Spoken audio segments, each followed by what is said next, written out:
Welcome back, everybody. Today, we're going international. Ooh, exciting. Yeah, we're diving deep into the world of international finance with something called Regulation S. Ah, yes.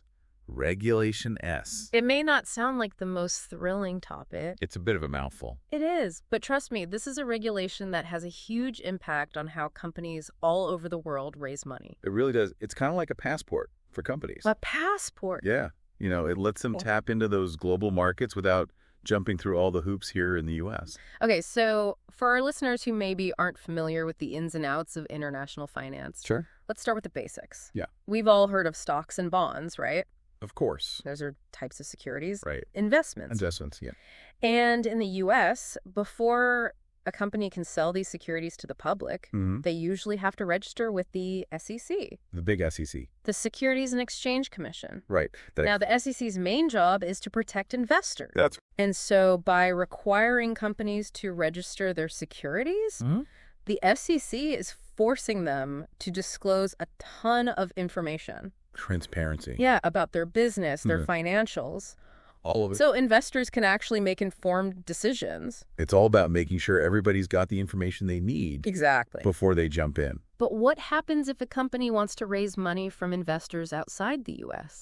That's where things get interesting. That is where Regulation S comes into play. It does. So to help us unpack all of this, we're going to be looking at Yes. a fascinating legal document Okay. that's actually used in a continuing legal education course for lawyers. For lawyers, wow. I know, right? Very official. It gets into all the nitty-gritty details about the history of Regulation S and how it actually works in practice. And how it's evolved over time. Exactly. It's a really great illustration of how globalization has completely reshaped the financial landscape. Totally. So let's rewind the clock a bit. Okay. Back to the 1930s. The 1930s, wow. After the stock market crash, Right. the U.S. created the Securities Act. You protect investors. Exactly. And Section 5 of that act requires companies to register their securities if they want to sell them in the U.S. Makes sense. Yeah. Got to protect those investors. Right. But then fast forward a few decades, and the world is a very different place. Oh, yeah. Much more interconnected. The world's a smaller place now. Exactly. Companies are doing business all over the globe.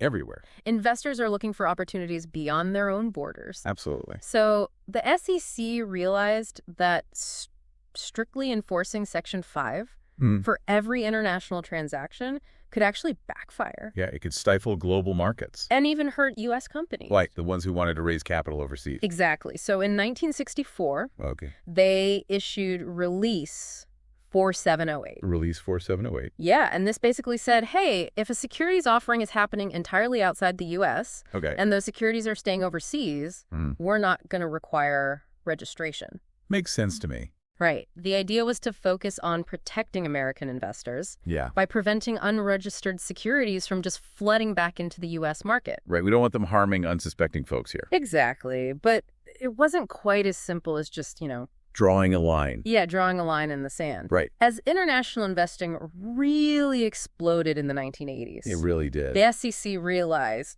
they needed, a more robust framework. For sure. Just to give you a sense of the scale here, Okay. between 1980 and 1990, Mm-hmm. the value of foreign trading in U.S. stocks increased by a mind-boggling 456%. Oh, wow. That's a lot of money. That is a ton of money flowing across borders. Makes you think, doesn't it?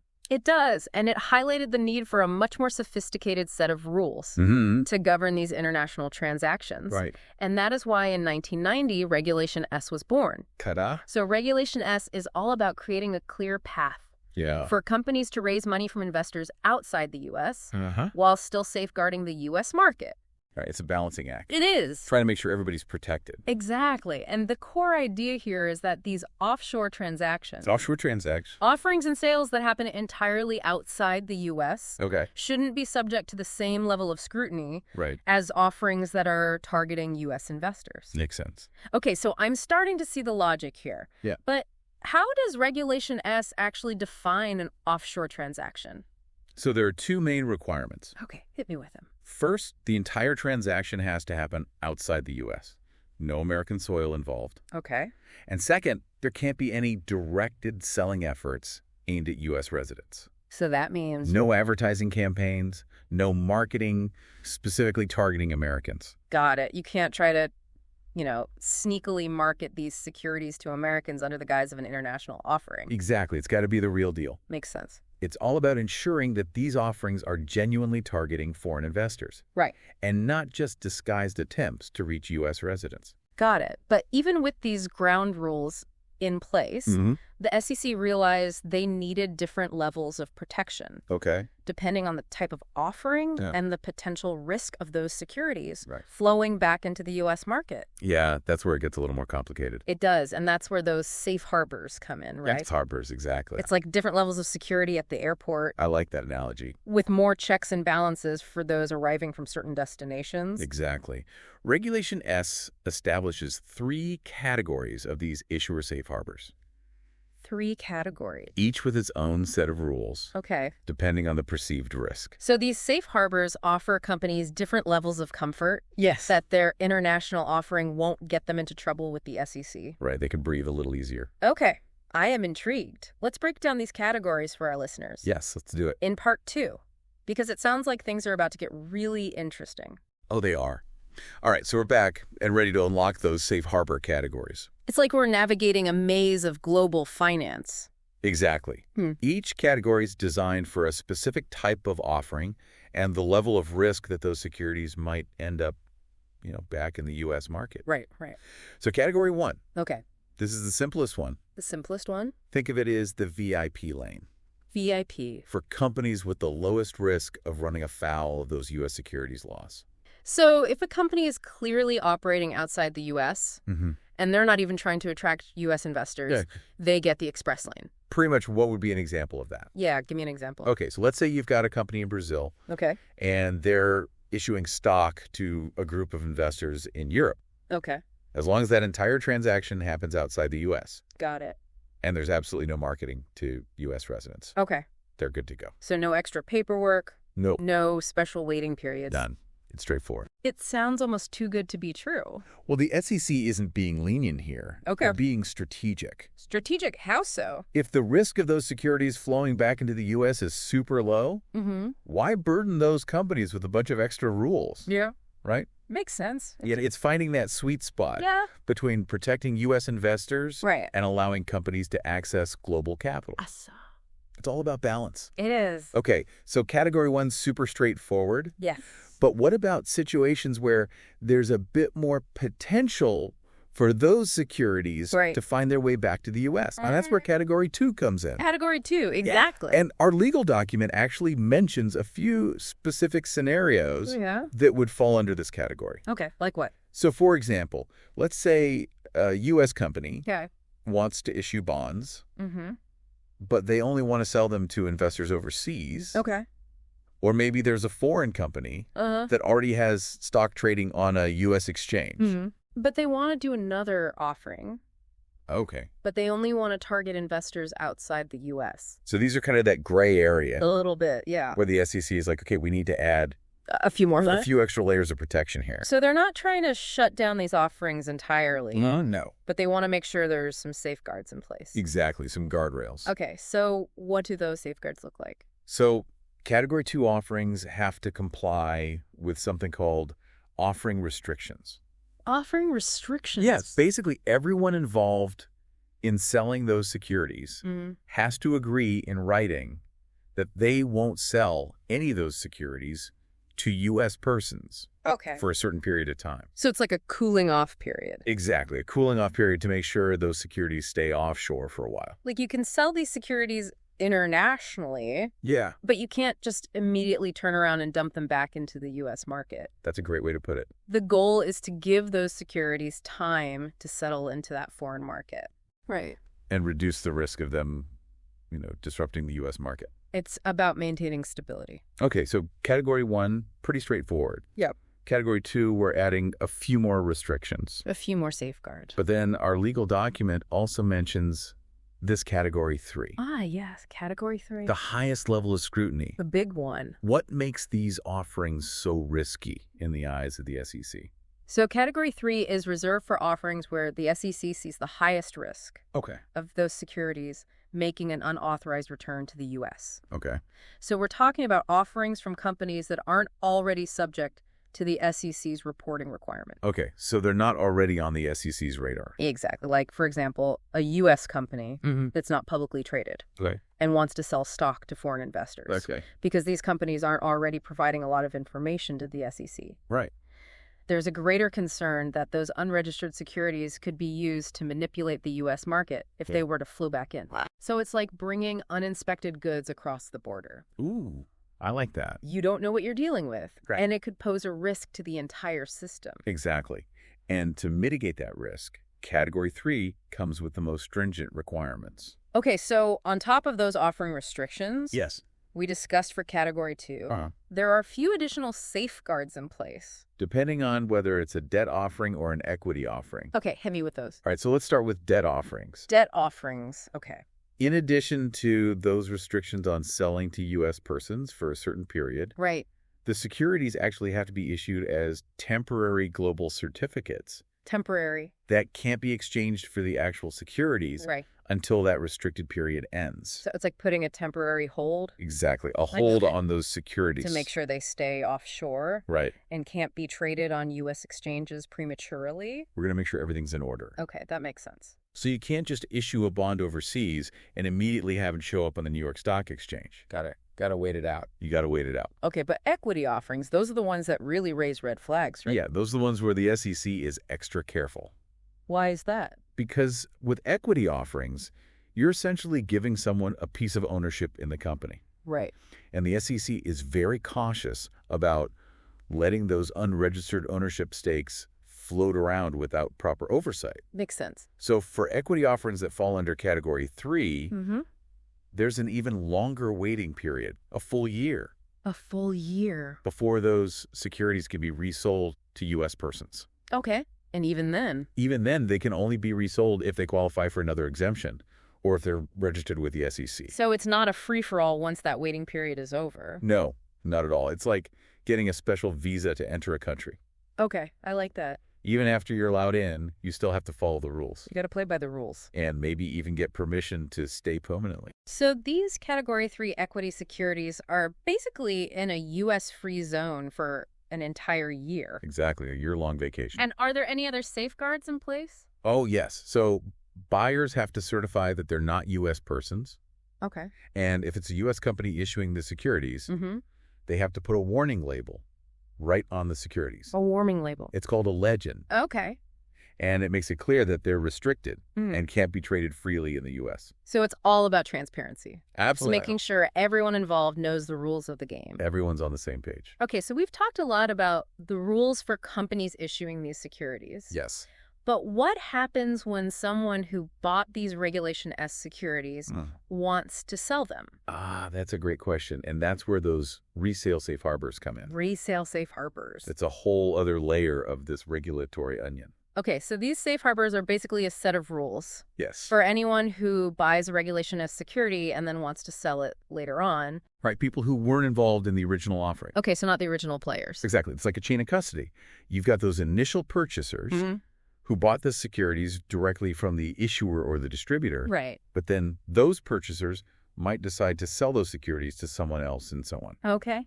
The resale safe harbors apply to anyone in that chain who wasn't part of that original offering team. It's like a relay race I like that. where the SEC wants to make sure the baton doesn't accidentally end up in the wrong hands. That's a great analogy. Can you give me a real-world example of how this would actually play out? Yeah, so let's say a company in Germany issues bonds under Regulation S, Right? and a group of investors in Japan buy those bonds, Right. those initial Japanese investors. Yes. They're covered by the issuer safe harbors we talked about earlier. Right. But what if a year later, Okay. one of those Japanese investors decides to sell their bonds to someone in the U.S.? Then the resale safe harbors kick in. And then it gets tricky. So even though that original offering happened completely outside the U.S., Yeah. the SEC still wants to make sure those securities don't sneak back into the U.S. market without proper authorization. It's like they're keeping a watchful eye They are. on the securities. They're making sure everything's above board. So what are the rules for these resales? So the seller can't know that the buyer is a U.S. person, Okay. and they have to inform the buyer Mm-hmm. that those securities can only be resold under Regulation S or another valid exemption. So it's like a little disclaimer. Exactly, a heads up. Okay. It's all about transparency and making sure everyone in that chain understands the rules. Got it. So even if I'm just a regular investor who bought a Regulation S security on a foreign exchange, I still have to be careful about who I sell it to? You do. I can't just assume it's okay to sell it to anyone anywhere. Nope. There are rules. These rules sound pretty complicated. They can be, which is why it's super important for anyone dealing with these types of securities to get some expert advice. Don't try this at home, folks. Exactly. But the overarching goal here is to maintain the integrity of the U.S. market. Right.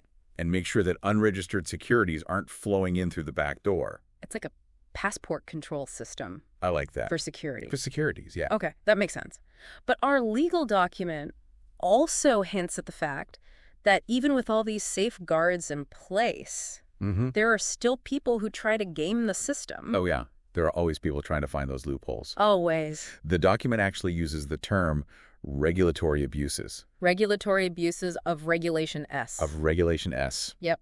So it happens. It's an unfortunate reality in any system that involves money and regulations. Yeah. There will always be people trying to find those loopholes or exploit ambiguities. Right. But the SEC is well aware of these tactics. Right.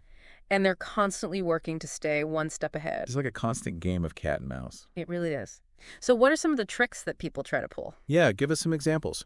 Okay, so one common tactic is to create shell companies in offshore jurisdictions. Shell company. Just to pretend that the offerings are happening outside the U.S. So they're creating these fake companies. Yeah, they might set up a company in the Cayman Islands, for example. Okay. And then claim that the offering is taking place there. Right. Even though the real intention is to target U.S. investors. So it's like creating a fake address to get a cheaper car insurance rate? That's a great analogy. You're trying to make it look like you're somewhere you're not. Right. To get around the rules. Exactly. And another tactic is to structure the transactions in a way that makes it look like the securities are being sold to foreign investors when they're actually destined for the U.S. market. They might use a series of intermediaries to obscure the true ownership of the securities. It's like a financial magic trick. It is. Trying to make those securities disappear from one market and reappear in another without anyone noticing. You said it. But these tricks aren't harmless games. They're not. If unregistered securities are allowed to just flood the U.S. market, it undermines that whole system of investor protection that the SEC has worked so hard to build. It does. It creates an unfair playing field. Yeah. And puts unsuspecting investors at risk. So it sounds like Regulation S is this constantly evolving balancing act. It is. On one hand, you want to facilitate international capital flows, give companies access to global markets. Absolutely. But on the other hand, you have to protect the integrity of the U.S. market and prevent these regulatory abuses. It's a delicate dance. It is a delicate dance. And the SEC is constantly refining its approach. Because they're always tweaking things. Always. They've amended Regulation S multiple times. To close those loopholes. To close loopholes and address new challenges. It's a testament to the fact that financial regulations can never be static. Right. They have to adapt. They have to adapt to the ever-changing realities of the global marketplace. So after this deep dive into Regulation S, it's clear that it's far more complex than it might seem at first glance. It's way more than meets the eye. It's not just about, keeping U.S. investors out of foreign offerings. Right. It's about safeguarding the U.S. market as a whole. The whole system. Yeah. Got to protect it. Not preventing those unregistered securities from creating chaos. Exactly. It's about maintaining order in the markets. So what's fascinating to me is that this regulation really reflects the interconnectedness of our world. It does. Capital flows across borders. It does. And regulations need to keep pace. They have to evolve. It's a constant game of adaptation and innovation. It's a fascinating area. It really is. And as we wrap up, here's something for our listeners to ponder. Okay. As technology continues to blur those geographical boundaries and financial markets become even more intertwined, how will regulations like Regulation S need to evolve to stay effective? That is the question. Will we see a shift towards more global regulatory frameworks? Will new technologies like blockchain play a role in ensuring compliance? It's definitely a fascinating area to watch. It certainly is. Well, thank you for joining us on this deep dive into the world of Regulation S. It's been a pleasure. We hope you've gained a new appreciation for the complexities of international finance. Yes. And the constant efforts to balance opportunity with investor protection. A very important balance. It is. Until next time, keep exploring.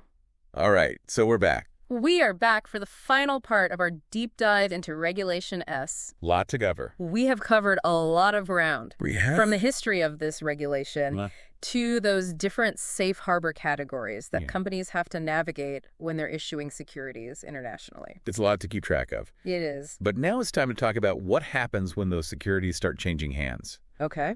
Because even though these offerings are initially targeted at foreign investors, there's always a chance that those securities could end up back in the U.S. market. And that's where those resale safe harbors that we mentioned earlier Resale safe harbors come into play. Okay, so these safe harbors Yes. are basically a set of rules for anyone who buys a Regulation S security and then wants to sell it later on, people who weren't involved in the original offering. Exactly. Not the original players. Okay. It's like a chain of custody. Like chain of custody. You got those initial purchasers who bought the securities directly from the issuer or the distributor. Right. But then those purchasers might decide to sell those securities to someone else. Okay. And so on. Right.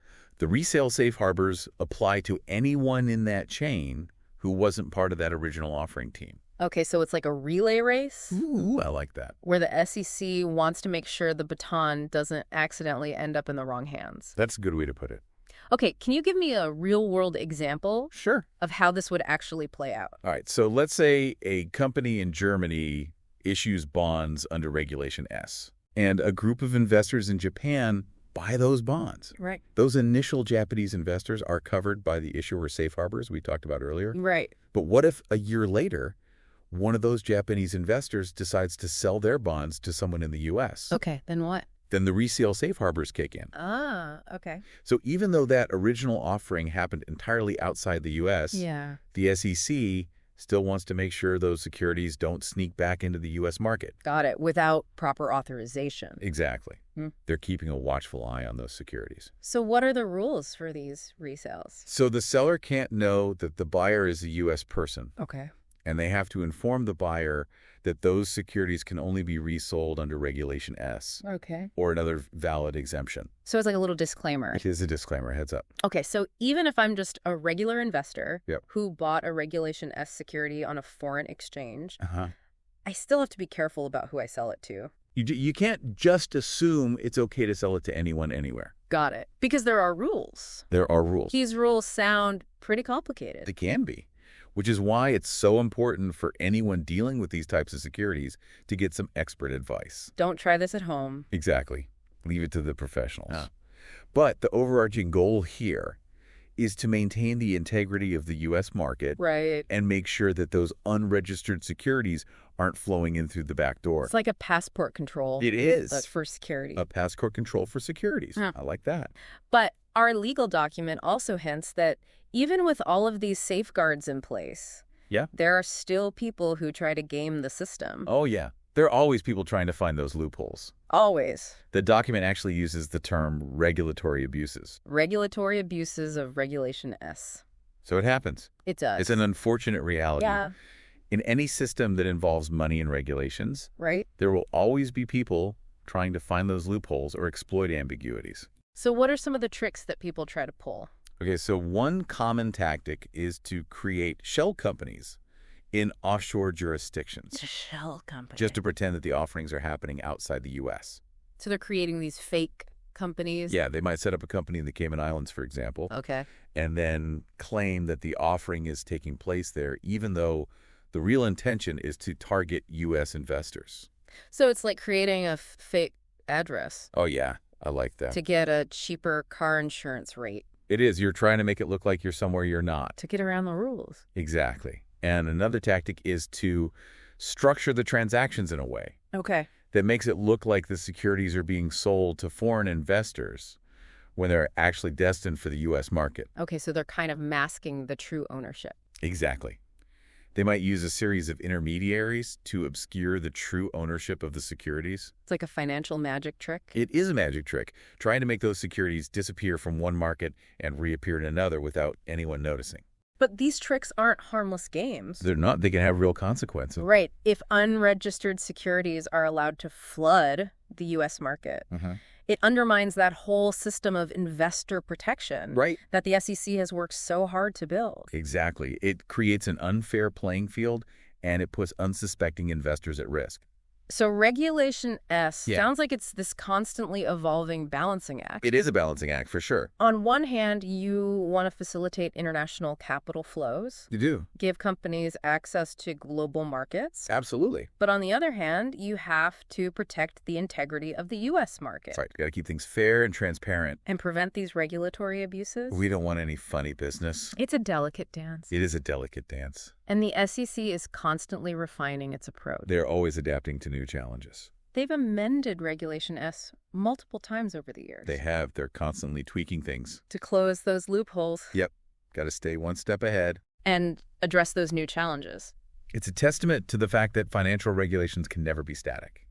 Right. Like to adapt to the ever-changing realities of the global marketplace. Well, this has been a fascinating deep dive into Regulation S. It has been. It's clear that it's far more complex than it might seem at first glance. Oh, yeah. Way more than meets the eye. It's not just about, keeping U.S. investors out of foreign offerings. Right. It's about safeguarding the U.S. market as a whole.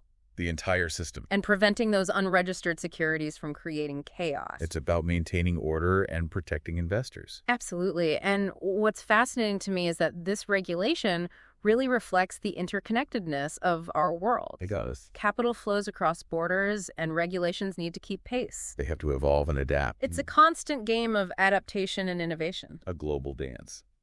As we wrap up, here's something for our listeners to ponder. Okay, let's hear it. As technology continues to blur those geographical boundaries, and financial markets become even more intertwined. Right. How will regulations like Regulation S need to evolve to stay effective? That is the million-dollar question. It is, will we see a shift towards more global regulatory frameworks? Maybe. Will new technologies like blockchain play a role in ensuring compliance? Yeah, those are some interesting questions. It is fascinating. Well, thank you for joining us on this deep dive into the world of Regulation S. It's been a pleasure. We hope you've gained a new appreciation for the complexities of international finance. Yes. It's a fascinating world. And the constant efforts to balance opportunity with investor protection. A very important balance. It is. Until next time, keep exploring,